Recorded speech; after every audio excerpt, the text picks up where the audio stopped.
Oh dear, 2025 hasn't exactly been a bumper year for Hollywood, has it? In fact, the recent news that they've just recorded the lowest October box office in 30 years caps off what's shaping up to be one of the most depressing 12 months in cinema history. Yes.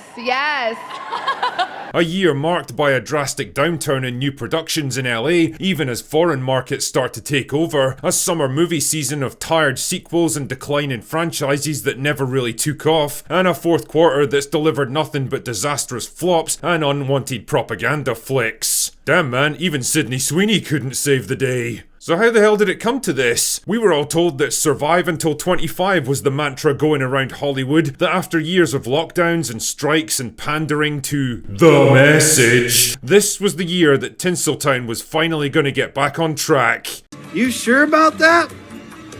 You sure about that? Yeah, so that didn't happen. If anything, their situation seems worse than ever, and there's not much on the horizon that's going to turn that around. So let's take a little look at that October headline and see if we can make sense of it, shall we? According to the Hollywood Reporter, October has seen the lowest box office returns since 1997, when they took in just $385 million.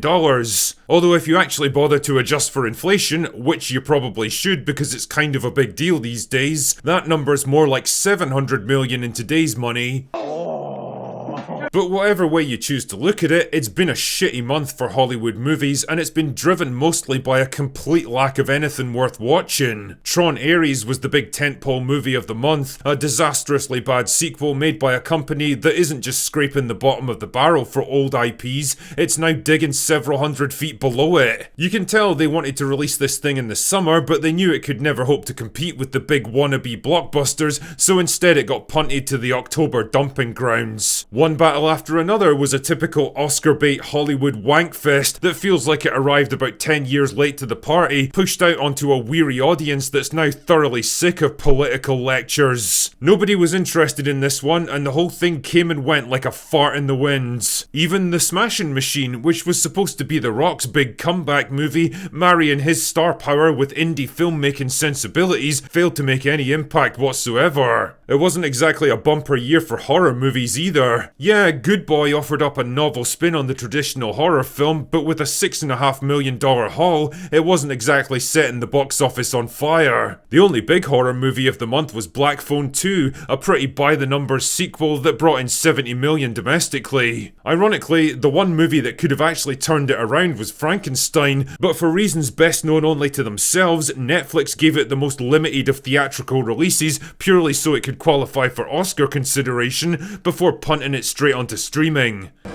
It's a bold strategy, Cotton. Let's see if it pays off for them. All of these bad decisions collectively hampered the October box office, but the bigger issue I think is the complete lack of theatrical momentum. Basically, people just aren't that motivated to go to the movies right now, and the longer this goes on, the less likely they are to come back. And that particular problem can be traced all the way back to the so-called summer blockbuster season, which consisted mostly of disappointing sequels, awful remakes, and dreary franchised movies that we've seen a million times before. The superhero genre continued its sad descent into cultural irrelevance. All three of the big Marvel movies failed to make an impact, and even James Gunn's Superman by James Gunn barely managed to struggle past 600 million. I don't care what anyone tries to tell you, Warner Brothers were absolutely expecting a $1 billion movie out of that one. Jurassic World Rebirth, the 7th movie in the franchise, did better with $870 million worldwide and ultimately won the battle of the box office in July hands down, even though it made over $130 million less than its predecessor, and it was so fucking dumb and forgettable that I genuinely have to remind myself it even exists. Mission Impossible Final Reckoning was yet another big franchise sequel and another major disappointment, with a pointlessly convoluted story and an ending that failed to live up to the movie's title. Lilo and Stitch, the biggest Western movie of the year and the only Hollywood production to break $1 billion, was another live-action remake of a fucking 20-year-old animated movie. Son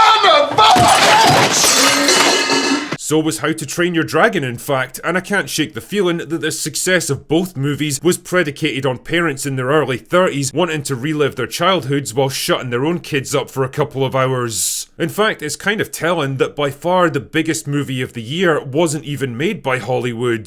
Yeah, like 99% of its revenue came from Chinese audiences, but make no mistake, the moment Chinese filmmakers figure out how to produce domestically popular movies that also have global appeal, Hollywood is fucked. Add all this stuff together, the disappointing franchise films, the forgettable superhero slop and the cynical remakes of old classics, and you end up with a heady cocktail of forgettability and apathy that absolutely kill people's excitement for going to the movies. Instead of being pumped up and inspired by a packed season of hit films that became cultural events, the mood heading into autumn was more like quiet disappointment. Like, is that it? Is that all we're getting this year? It wasn't exactly helped by a dismal August and September, populated almost entirely by re-releases and stale holdovers from the summer. Was it all terrible? No, of course not. Sinners got a lot of well-deserved praise, but its sensibilities were more like an art house film than a tentpole feature. Weapons was a fun little horror movie that definitely kept us entertained, but again, it wasn't enough to become a major event. One of the few genuinely decent big-budget summer movies to come out was Joseph Kosinski's F1, a film that actually left me feeling good in a way I hadn't since Top Gun Maverick. But even that couldn't repeat the Top Gun success and finished up with $630 million worldwide. Not terrible, but not exactly stellar either, and most importantly, another movie to add to the list of films that nobody really talked about after it left theatres. The point I'm making with all this long-winded bullshit is that Hollywood failed to generate the kind of cultural and financial momentum over the summer that it really needs to keep things ticking over until the holiday season. It's been a depressingly uninspiring year for the most part, with nothing to really get fired up and passionate about, and it's leaving people with fewer and fewer reasons to go to the movies. Then there's the other problems that have been brewing for years now and are really starting to bite in 2025, like the rise of streaming services and the increasingly short release windows that are actively incentivizing people not to bother with the cinema experience. Why pay like $25 and drive for an hour, then sit through another 30 minutes of trailers to go see a movie you don't particularly care about anyway, when you can watch it in the comfort of your own home in a matter of weeks, and you won't have to deal with some dickhead in the row in front talking and farting his way through the whole thing. Shit man, big screen TVs and projectors are so cheap now that most people can afford a pretty decent home cinema setup, and yeah, obviously it's not going to compete with IMAX, but be honest with yourself, most of the time, who the fuck even cares? And there's just no avoiding this next one.